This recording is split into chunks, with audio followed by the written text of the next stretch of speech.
Class এইটের ছাত্রছাত্রীরা, আজকে আমি তোমাদের পড়াবো তোমাদের বাংলা বইয়ের একটা খুব সুন্দর কবিতা। তোমরা সবাই তোমাদের পাঠ্যপুস্তক খোলো। কবিতাটি হলো পাড়াগার দুপ্রহর ভালোবাসি। আমরা প্রথমে কবি সম্পর্কে দু চার কথা জেনে নেব। কবি হলেন জীবনানন্দ দাশ। জীবনানন্দ দাশ 1899 খ্রিস্টাব্দে অধুনা বাংলাদেশের বরিশালে জন্মগ্রহণ করেন। তার প্রথম কাব্যগ্রন্থ ঝরা পালক 1927 খ্রিস্টাব্দে এটি প্রকাশিত হয়।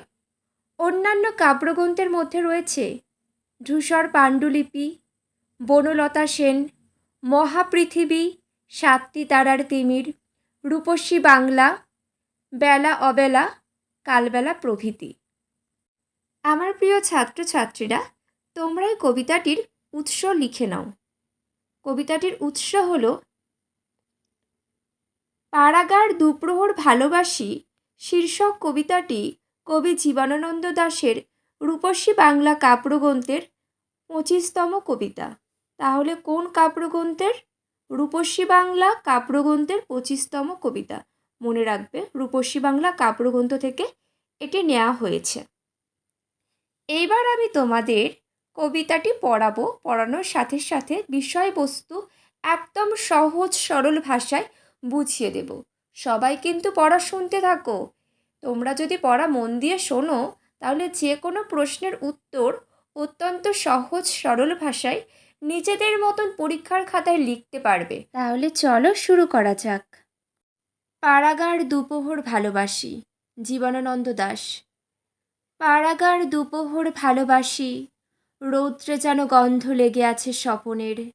কোন গল্প, কি কাহিনী, কি স্বপ্ন যে বাঁধিয়াছে ঘর আমার হৃদয়ে।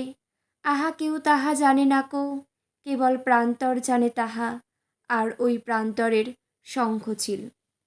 কবি এখানে বোঝাতে চেয়েছেন তিনি পাড়াগাঁয়ের দুপুরটিকে খুব ভালোবাসেন। সেই শান্ত অলস দুপুরের রোদে তিনি যেন তার স্বপ্নের গন্ধ খুঁজে পান। তার মনে যে গল্প কাহিনী স্বপ্ন ঘর বেঁধেছে, তা কেবল পল্লীগ্রামের বিস্তীর্ণ মাঠ আর সেই মাঠের শঙ্খচিলই জানে। পরবর্তী লাইন দেখো। তাহাদের কাছে যেন এ জন্মে নয়, যেন ঢের যুগ ধরে কথা শিখিয়াছে এ হৃদয়। কবি তাদের কাছ থেকে ঢের যুগ ধরে যেন অনেক কথা শিখেছে। পরবর্তী দেখো।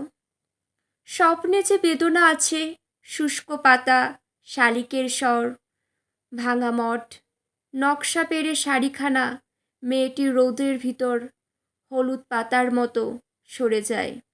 কবি বুঝেছেন স্বপ্নের মধ্যে বেদনা আছে, আর সেখানে শুষ্ক পাতা, শালিকের স্বর, ভাঙা মঠ, নকশা পেরে শাড়ি পরা কোনো মেয়ে রোদের মধ্য দিয়ে হলুদ পাতার মতো সরে যায়। অর্থাৎ কবি এখানে দুঃখ বেদনা প্রকাশ করেছেন। তারপর দেখো। জলসিঁড়িটির পাশে ঘাসে শাখাগুলো নুয়ে আছে বহুদিন, ছন্দহীন বুনো চাল তার। জলসিঁড়ি নদীর পাশে বুনো চাল তার শাখা বহুদিন ধরে ছন্দহীনভাবে এলোমেলোভাবে নুয়ে আছে। পরবর্তী লাইন দেখো। জলে তার মুখখানা দেখা যায়, আর জলের মধ্যে সেই চালতার গাছের ছায়া, মুখ সমস্ত কিছু দেখা যাচ্ছে। পরবর্তী দেখো। ডিঙিও ভাসিছে কার জলে, মালিক কোথাও নাই। জলের মধ্যে একটা ডিঙি ভাসছে, আর সেই ডিঙির মালিক নেই। কোনো দিন এই দিকে আসিবে না আর, মালিক হয়তো আর কোনো দিন আসবে না, কারণ ঝাঁঝরা ফোপড়া আহা ডিঙিটিরে বেঁধে রেখে গিয়েছে হিজলে। হিজল গাছে সেই ঝাঁঝরা ফোপড়া অনেক দিনের জীর্ণ পুরাতন ডিঙিকে বেঁধে রেখে দিয়ে চলে গেছে মালিক, হয়তো আর আসবে না। পাড়াগার দুপ্রহর ভালোবাসি, রৌদ্রে যেন ভিজে বেদনার গন্ধ লেগে আছে। আহা কেঁদে কেঁদে ভাসিতেছে আকাশের তলে। এই বেদনার অনুভূতি তার অনুরাগটিকে যেন আরও বাড়িয়ে তুলেছে।